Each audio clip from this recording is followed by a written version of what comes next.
Everyone thought Zuberi and Nyasha were the perfect couple. They looked so happy in public, always smiling at events, holding hands at family gatherings, sharing sweet captions on social media. People would say, "They're such couple goals." But what no one saw was what happened behind closed doors. At home, Nyasha was not the smiling wife everyone admired. She was quiet, nervous, always watching her words.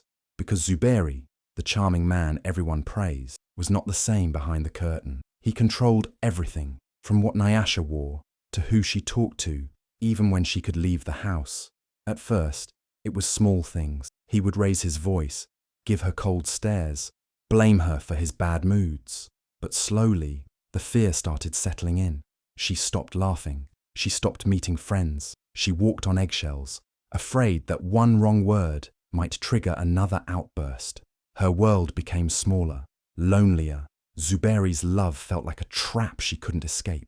In public, he would place his hand around her waist, the perfect husband. But in private, his words would cut deeper than knives. And sometimes, it wasn't just words. No one knew the pain she carried behind that perfect smile. Nyasha became a shadow of who she used to be, scared, shattered, and silent. And the saddest part, no one suspected a thing, because monsters can wear suits.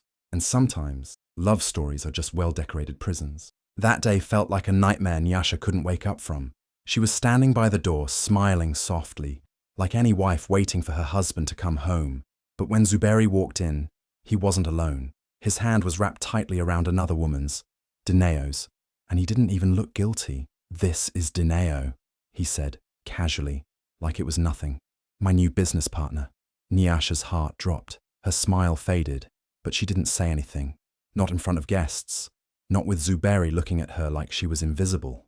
Dineo smiled politely, but Nyasha noticed the way her hand stayed in Zuberi's a little too long, the way their eyes met, the way her perfume filled the house like she belonged there. Everyone else in the room clapped for Zuberi's new partnership. They praised how smart he was, how lucky he was to have such a beautiful and successful woman on his team. No one saw Nyasha's hands trembling behind her back. No one saw the tears that quietly filled her eyes. She just nodded, served tea, and kept pretending. That night, after everyone had left, Nyasha asked him softly, "Who is she really?" Zuberi rolled his eyes and laughed coldly. "Don't start. You should be happy I even introduced you," he snapped. "She's helping me grow the business, something you clearly can't do." Nyasha didn't sleep that. She lay there staring at the ceiling while Zuberi slept peacefully beside her as if nothing had happened. Her chest was tight. Her mind was spinning. It wasn't just about Dineo. It was the disrespect, the silence, the feeling of being pushed further and further into the background of her own life. She knew something had changed, not just in Zuberi, but in her. A small voice inside her, one she hadn't heard in a long time, whispered, "You don't deserve this." And even though she wasn't ready to leave just yet, a crack had started to form in the walls around her heart, and cracks, when left untouched, only grow wider. It was a quiet evening. Nyasha had cooked dinner, set the table like always, and waited for Zuberi to come home. When he finally walked in, with Dineo behind him, something inside her tensed. She didn't say much at first, just served them both, like a polite hostess. But the questions burning inside her couldn't stay quiet anymore. After dinner, when Dineo stepped into the living room to take a call, Nyasha finally asked, in a soft, shaking voice, "Zuberi, is there something going on between you and her?" He looked at her for a second, and then smiled, a cruel, mocking smile, the kind that says, "How dare you?" And before she could say anything else, his hand rose, fast, sharp, and landed across her face. A slap that echoed louder than anything she'd ever heard. Time froze. Nyasha didn't cry right away. She was too shocked. Her cheek burned, but her heart broke harder. She looked at him, eyes wide, trying to understand what just happened. Zuberi didn't say sorry. He didn't even look guilty. He just muttered, "Don't you ever question me again," like it was normal, like she was the problem. And then, Dineo walked back in. She had heard it, seen it. She looked at Nyasha, then at Zuberi, and said nothing, not a single word. She just sat down and scrolled through her phone, like it was all okay. That silence hurt more than the slap. Nyasha walked into the kitchen and held the edge of the sink, trying to breathe. Her hands were shaking. Her chest was tight. The man she had once loved, trusted, had hit her, and the woman she thought was just a colleague stayed quiet. That night, Nyasha didn't sleep, not because she was afraid, but because something had changed inside her. The first slap isn't just pain, it's a message, a warning, a line crossed. And deep down, she knew if she didn't do something, it wouldn't be the last. Nyasha never saw it coming. Dineo wasn't just Zuberi's business partner, she had become part of their lives. Nyasha welcomed her in like family. She shared meals with her, laughed with her, even called her sister at times.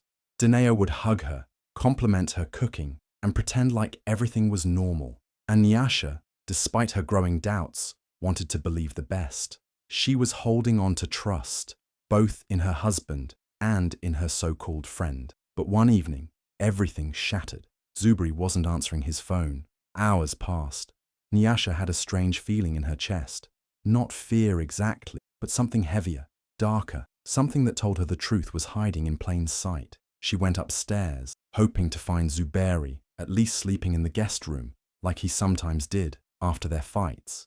But as she pushed open the bedroom door, what she saw stopped her heart. Zuberi was in their bed, and Dineo was with him. They didn't even look surprised, just annoyed. Zuberi rolled his eyes like she was the one interrupting something private. Dineo didn't say a word, no apology, no explanation, just stared back coldly, without a trace of guilt. Nyasha couldn't move. For a moment, it felt like she left her own body, like she was floating above, watching someone else live this nightmare. The betrayal was too heavy to hold. It wasn't just her husband. It wasn't just infidelity. It was the woman she trusted, the friend she opened her home and heart to. She backed away slowly, her legs barely holding her up, and walked out of the room. Her heart wasn't just broken. It was torn to pieces. This wasn't just cheating. It was betrayal in its cruelest form. A stab not from behind, but straight to her face, with eyes wide open, from the two people she should have been safest with. And in that moment, Nyasha knew. Something inside her had died, but something else was waking up. Something stronger, something that refused to be silent anymore. It happened at a family gathering, the kind where everyone dresses up, smiles for pictures, and pretends everything is perfect. Nyasha had worn her best dress, fixed her hair just right, and tried once again to play the role of the perfect wife. But inside, she was tired. Tired of pretending, tired of hurting, tired of being invisible. Zuberi was already annoyed before they arrived. Something small had triggered him. Maybe the way she asked a question, maybe just her silence. It didn't matter. His anger never needed a reason. But this time, he didn't wait to be behind closed doors. This time, in front of cousins, uncle, aunts, and strangers, he grabbed her arm roughly when she tried to speak and pushed her. Not hard enough to make her fall, but enough to shock the entire room. Gasps filled the air. A few people looked away. Some pretended not to see. Others just froze. But Nyasha didn't look down. For the first time, she didn't lower her eyes. She didn't whisper, "I'm fine," or smile to cover the shame. She looked straight at Zuberi. Her eyes were calm, but something had changed. She didn't cry. She didn't scream. But she made a decision right there in that moment. This was the last time. That shove didn't break her. It woke her up. The ride home was silent. Zuberi didn't apologize. He never did. But Nyasha had already left him in her heart. That night, she stood in front of the mirror, touched the spot on her arm where his fingers had left red marks, and whispered to herself, "No more." It wasn't loud. It wasn't dramatic, but it was powerful. Pain had lived inside her for so long. It had almost become normal. But now, that pain was becoming something else. Strength, courage, fire. And once a woman rises from pain, there's no going back. The house was quiet that morning. Too quiet. Zuberi was still asleep, unaware that everything was about to change. Nyasha stood in the doorway of their bedroom for a moment, just looking, not with sadness, not with fear, but with peace. A strange, calm kind of peace that comes when a woman finally chooses herself. She had packed nothing but a small bag, a few clothes, her documents, and a tiny notebook where she had once written her dreams she had long buried under years of abuse, silence, and pretending. She didn't take jewelry. She didn't take money. She didn't want anything that reminded her of that house, that life, that pain. All she carried was her will. The walk to the gate felt longer than ever, Every step was heavy, full of memories. The first time she entered that home as a bride, the first time he raised his voice, the first time he broke her trust. But she kept walking, because now every step was also a goodbye. Goodbye to the lies, goodbye to the bruises, goodbye to the broken version of herself. She didn't know exactly where she was going. She just knew she couldn't stay. She took a bus. No fancy car, no driver, no pride, just her and her courage. As the bus pulled away, Nyasha looked out the window and watched that life disappear behind her. No tears came this time, just a deep breath, like her lungs were learning how to breathe again after years of suffocation. People talk about fresh starts, like they're big, glamorous moments. But sometimes it's just a woman sitting alone on a bus, holding a small bag and a big dream. A dream to rebuild, to heal, to find herself again. And that morning, Nyasha didn't feel weak for walking away. She felt powerful, because leaving isn't losing. Sometimes, leaving is how you win. Zuberi thought he would always be on top. He had the money, the charm, the contacts. He walked into rooms like he owned them. People stood when he entered, laughed at his jokes, followed his lead. And for a while, it worked. Business was booming. He had Dineo by his side now, the smart partner who replaced Nyasha, not just in meetings, but in life. But success built on ego never lasts. It started slowly. A few deals fell through. Clients stopped returning calls. Investors grew cold. Zuberi brushed it off at first, blaming others, blaming the market, never himself. But things kept falling apart. One day Dineo didn't show up to an important meeting. The next day, she sent him a message. "I'm going solo. It's better for my brand." Just like that, she was gone.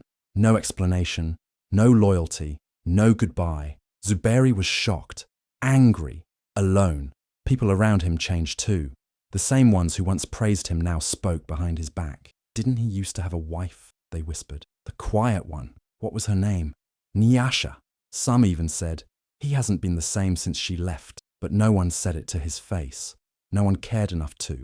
His house, once filled with guests and noise, became silent. His phone, once ringing all day, stayed still. Even his smile, that confident, charming grin, started to fade, because deep down, he knew. He had lost more than money. He had lost respect. And the one person who truly cared for him, despite everything, he destroyed her with his own hands.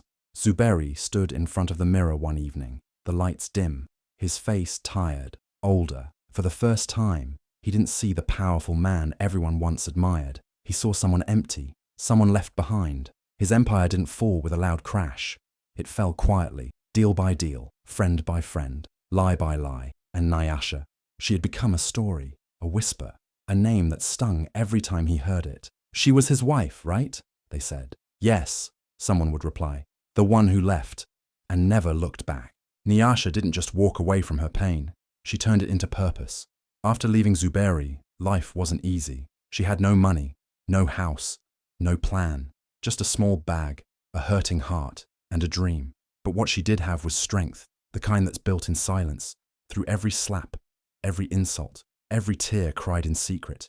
And slowly, she began to rebuild. She worked small jobs, stayed in shelters, saved every coin, and most importantly, she started healing. And one day in Lusaka, she took the boldest step of all. She opened a women's shelter. It wasn't big in the beginning, just 2 rooms, a leaky roof, and second-hand furniture. But it was filled with something powerful: safety, hope, a fresh start. Women who had nowhere else to go began walking through those doors. Some carried babies, some carried bruises, all carried pain. Nyasha welcomed them like sisters. She gave them more than food and a bed. She gave them dignity. The shelter offered skill training, sewing, baking, hairdressing, and even small business workshops.